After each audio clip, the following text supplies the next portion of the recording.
Hi, I'm Chef Dan with FreshPoint, and you may be wondering, what is an heirloom apple? Well, hopefully this video will answer a few of your questions. While there is no true consensus on what defines an heirloom apple, most botanists and food scientists tend to agree that any variety released from 1945 or earlier qualifies as an heirloom apple. You may wonder why 1945 was a watershed moment in history. World War II had ended, commercial refrigeration was becoming readily available, and more importantly to us, agricultural scientists started developing and releasing hybridized seeds in a more massive way. So, what is an heirloom apple? Well, they're kind of ugly, they're irregular, many different shapes, many different flavors, more importantly, multiple uses. So I bought a few of the early varieties available. The first one is the winter pear Maine.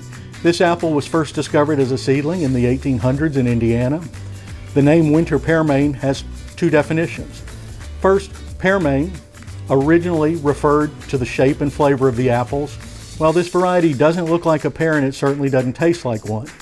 So most people think it comes from the French word parmentier, which means to retain, which given the name winter pear Maine, it's a wonderful keeping apple, so that's what we tend to agree that it is.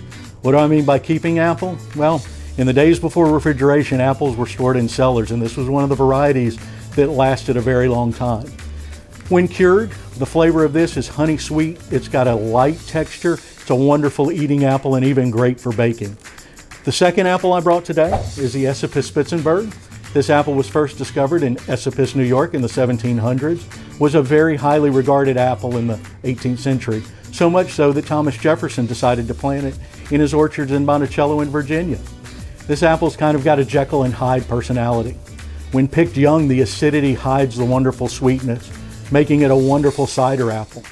But as we allow it to cure and let those acids and tannins mellow, the true character comes out with notes of lychee and roses, making this one of the preeminent baking apples and even a great eating apple.